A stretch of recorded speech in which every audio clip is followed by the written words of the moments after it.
సోమిరెడ్డి చేతుల మీదుగా ATS centre ప్రారంభం. ముత్తుకూరు మండలం కల్పతూరు వద్ద ప్రణీత్ ఆర్థోడాక్స్ ఫిట్నెస్ సెంటర్ను ప్రారంభించిన సర్వేపల్లి ఎమ్మెల్యే సోమిరెడ్డి చంద్రమోహన్ రెడ్డి. భారతీయ జనతా పార్టీ జిల్లా అధ్యక్షులు సీపారెడ్డి వంశీధర్రెడ్డి మీడియాతో మాట్లాడుతూ, జిల్లాలోని అన్ని కమర్షియల్ వాహనాల ఫిట్నెస్ కు చెక్ చేసే కేంద్రం సర్వేపల్లి నియోజకవర్గాలు ఏర్పాటు చేయడం సంతోషదాయకమన్నారు.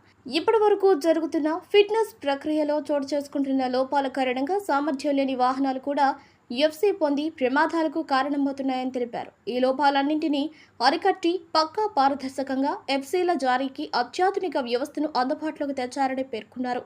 నూతన విధానంలో వాహనాలకు 30 రకాల పరీక్షలు నిర్వహించి ఫిట్నెస్ సర్టిఫికేట్ను జారీ చేస్తారని సూచించారు. ఎన్డీఏ భాగస్వామ్య పార్టీల పాలనలో ఉన్న అన్ని రాష్ట్రాల్లో ఈ అత్యాధునిక వ్యవస్థ అమల్లోకి వచ్చిందని తెలిపారు. ఈ ఫిట్నెస్ సెంటర్ విజయవంతంగా జరగాలని కోరుకుంటున్నామన్నారు. నిర్వాహకులకు అభినందనలు తెలియజేస్తున్నారని అన్నారు. ఇప్పుడు అక్కడ testing centre, vehicle testing centre కప్పదూరు, అది ఏటీఎస్ ఇప్పుడే ప్రారంభమైంది. దాని ఉద్దేశం ఏంటంటే 8 ఏళ్ల లోపల ఉండే వెహికల్ సంవత్సరానికి ఒకసారి అక్కడ టెస్ట్ చేయించుకోవాలా, సర్టిఫికేట్ కావాలి. జిల్లా అంతా ఇక్కడికి రావాల్సిందే. 8 ఏళ్ళు దాటిన వెహికల్స్ ప్రతి సంవత్సరానికి ఒకసారి టెస్ట్ చేయించుకోవాలా, ఆ రెసిప్ట్ ఉండాలి. లేకపోతే వాళ్ళకి పెనాల్టీ, బండి ఆపేస్తారు. ఇప్పుడు దాకా చెప్తున్నారు కొంతమంది ఓనర్స్ మాట్లాడుతున్నారు, బండి పోగలేదంట, డబ్బులు పంపించేస్తే చాలంట.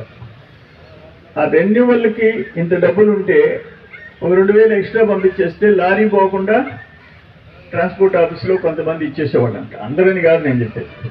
దానివల్ల యాక్సిడెంట్, బండి ఫిట్ అవుద్దా కాదా అని చూసే పరిస్థితి లేదు. బోల్డ్ యాక్సిడెంట్, ఎంత ఘోరాలు జరుగుతున్నాయో మనం చూస్తూ ఉన్నాం. వాటిని స్ట్రీమ్లైన్ చేసేదానికి ఈరోజు జిల్లాకు ఒక టెస్టింగ్ సెంటర్ పెట్టేసేసారు. మొత్తం వెహికల్ అక్కడికి రావాలి. దాంట్లో స్పీడ్ టెస్ట్ ఒకటి, బ్రేక్ టెస్ట్ ఒకటి, కింద బాడీ కింద ఉండే ఎక్కువ మిషనరీ అంతా సరిగా ఉందో లేదో టెస్ట్ చేసేది.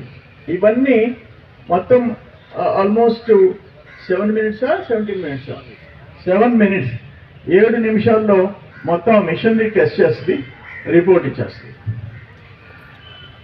అది అందుకని ఏంటంటే ఎక్కడికక్కడ పరిపాలనలో మార్పులు తీసుకురావాలని కూటమి ప్రభుత్వం ఆలోచన ఆ వైపు నడుస్తున్నాం.